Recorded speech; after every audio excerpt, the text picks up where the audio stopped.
Muy buenas a todos, ¿cómo estáis? Yo soy Alex y esto es Miradas desde Eurasia. Hoy vamos a hablar del que probablemente sea el conflicto menos conocido de todos aquellos que surgieron tras la desintegración de la Unión Soviética. Y este conflicto es el enfrentamiento que hubo entre osetios e ingusetios en 1992. Durante el otoño de 1992, estas dos naciones se enfrentarán por un territorio conocido como Prigorodny Oriental. ¿Y por qué se produjo este enfrentamiento? Pues para explicar por qué se produjo este enfrentamiento, lo primero que tenemos que hacer es explicar un poco el contexto, explicar quiénes son los osetios y los ingusetios, y luego irnos un poco más atrás en la historia y explicar cómo se llegó hasta este punto. Recordemos que Rusia es un país multiétnico donde además de los rusos habitan otras tantas etnias distintas. Y concretamente el Cáucaso Norte es una región particularmente multiétnica. En el Cáucaso Norte habitan multitud de pueblos distintos, pero nos vamos a centrar en dos: los osetios y los ingusetios. Los osetios son un pueblo de origen iranio, descendientes de los antiguos alanos. Los alanos seguramente a muchos de vosotros os suenen porque los alanos fueron uno de los pueblos que invadieron la península ibérica durante la época de las invasiones bárbaras que acabaron con el Imperio Romano. Los osetios practican la religión cristiana ortodoxa y hablan en el idioma osetio. Hay que decir que hoy en día los osetios están repartidos en dos territorios. Por un lado está Osetia del Norte, que es una república autónoma dentro de la Federación Rusa, y por otro lado está Osetia del Sur, que antes pertenecía a Georgia y teóricamente sigue perteneciendo a Georgia, pero que en la práctica es un estado independiente.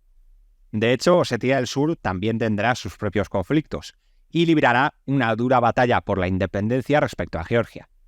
Y de hecho, en este canal tenemos toda una serie de vídeos dedicada a todos los conflictos que tuvo Georgia, por si os interesa saber más.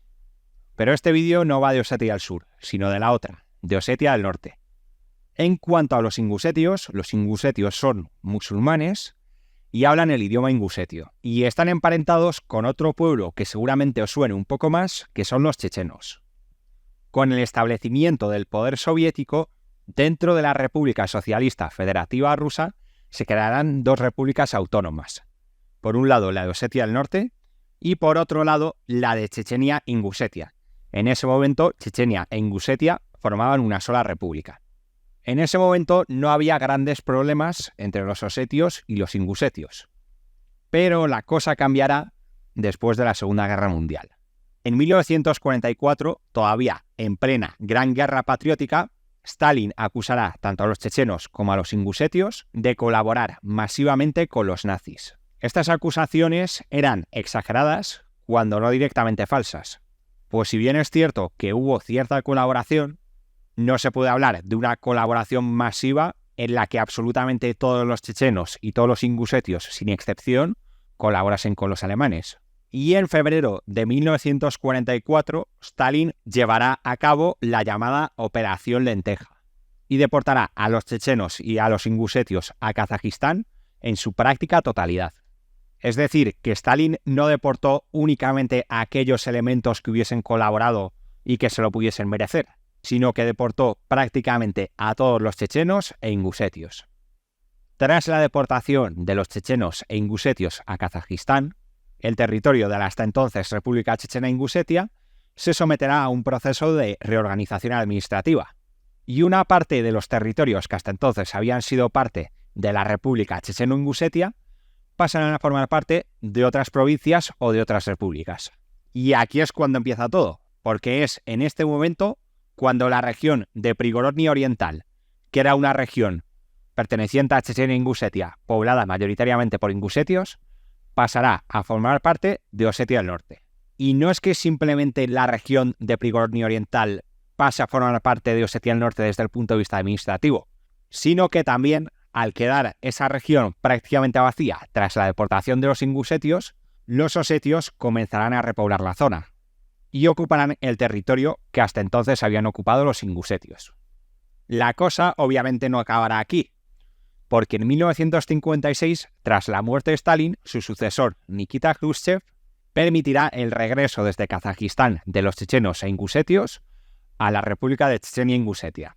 Entonces los ingusetios comenzarán a volver a Prigorod Oriental y se encontrarán con que el territorio donde habían vivido durante generaciones antes de que Stalin los deportase, ahora se encontraba ocupado por osetios. Y en este momento se podría decir que Prigorod Oriental se convierte en un territorio en disputa, pues ambas etnias reclamaban el territorio para sí mismas.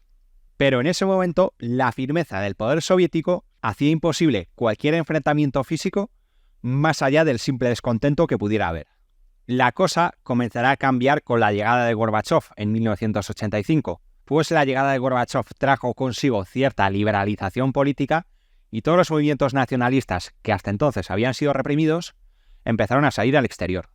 Y entonces los ingusetios comenzarán a reivindicar el territorio de Prigorod Oriental como suyo de manera mucho más activa y abierta. En 1991, Gorbachov saca una ley para la rehabilitación de las naciones oprimidas. En esta ley se menciona también la rehabilitación territorial.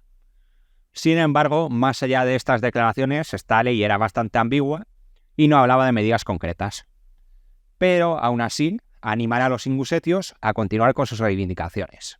En 1991 ocurre otra cosa, y es que los independentistas chechenos se hacen con el poder y proclaman la independencia de Chechenia respecto a Rusia.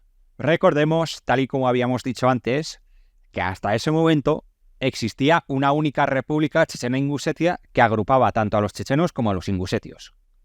Pero una vez Chechenia proclame su independencia, los ingusetios decidirán separarse de la república chechena-ingusetia y continuar perteneciendo a Rusia creando su propia república. Y es en el año 1992 cuando nace la República de Ingusetia perteneciente a la Federación Rusa. Pero las fronteras de esta república, tanto con Osetia del Norte como con Chechenia, no estaban bien definidas. Y a pesar de que se creara una comisión para estudiar la delimitación de las fronteras, esta comisión será incapaz de llegar a ningún acuerdo. Durante todos estos años se habían producido numerosos casos de peleas entre osetios e ingusetios. Pero en el año 1992 la cosa comenzará a escalar y llegará a otro nivel. Hay que tener en cuenta también que justo en el año 1992 Osetia del Sur estaba librando un conflicto contra Georgia y Osetia del Norte recibirá una cantidad ingente de refugiados de Osetia del Sur, muchos de los cuales además tenían experiencia militar. Con lo cual Osetia del Norte se estaba convirtiendo en una bomba de relojería. Muchos osetios comenzarán en ese momento a asaltar a almacenes de armas y a armar hasta los dientes tanto a la policía como a distintos grupos paramilitares. Los ingusetios no se quedarán de brazos cruzados y también intentarán armarse con lo que puedan. Pero los ingusetios tendrán bastante menos éxito que los osetios. El conflicto estaba a punto de explotar y solo hacía falta encontrar un detonante. El 20 de octubre de 1992, un blindado osetio atropella a una niña ingusetia. Seguramente este trágico hecho se tratase de un accidente, pero encendió la chispa que dio lugar al conflicto. 2 días después, la policía osetia encargada de los controles en las carreteras acribilla a otros 2 civiles ingusetios. En ese momento ya la situación era de tensión máxima, y tanto los osetios como los ingusetios pondrán en alerta máxima a sus fuerzas. Y finalmente, el 30 de octubre será el día en el que comience el conflicto armado. En distintos pueblos de Prigorod Oriental, las fuerzas osetias van a intentar desarmar a las fuerzas ingusetias.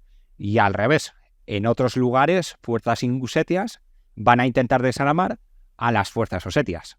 Pero nadie quería entregar las armas y al final ambos bandos se liarán a tiros, desembocando esto en una guerra abierta. La policía osetia y los paramilitares osetios por un lado, y la policía ingusetia y los paramilitares ingusetios por otro, se masacrarán entre sí. El conflicto se extenderá a lo largo de varios días. El 1 de noviembre, el entonces presidente de Rusia, Boris Yeltsin, ordena el despliegue de tropas para mediar entre ambos bandos y poner fin al conflicto.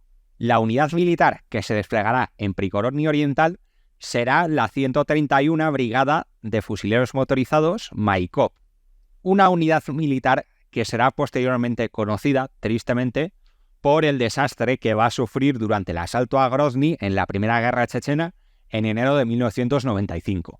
El conflicto se extenderá hasta aproximadamente el 5 de noviembre, que será cuando la cosa comience a desescalar.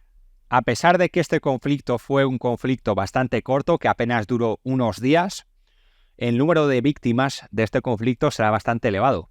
Las principales víctimas de este conflicto serán los ingusetios, pues los osetios, como hemos dicho antes, estaban muchísimo mejor armados. En este conflicto morirán un total de 608 personas, de las cuales 490 eran ingusetias. 939 personas serán heridas y de estas 939 personas, 457 eran ingusetios y 379 eran osetios. Hubo un total de 261 personas desaparecidas, de las cuales 208 eran ingusetios y 37 eran osetios. Aunque algunos posteriormente volverán, miles de ingusetios serán expulsados de Prigorny Oriental. No se producirá ningún cambio de fronteras y Prigorny Oriental continuará perteneciendo a Osetia del Norte, por lo que los osetios habían resuelto este conflicto de manera violenta a su favor, mientras los pobres ingusetios fueron los grandes perdedores de esta contienda. Definitivamente, la disputa no se resolvió de la mejor manera posible, y aunque a día de hoy la cosa está bastante más calmada, las relaciones entre osetios e ingusetios siguen sin ser 100% buenas. Y hasta aquí el vídeo de hoy, espero que os haya gustado. Si os ha gustado, no os olvidéis de darle a me gusta y a suscribiros, que no cuesta nada, y nos vemos en el próximo vídeo. Un saludo a todos.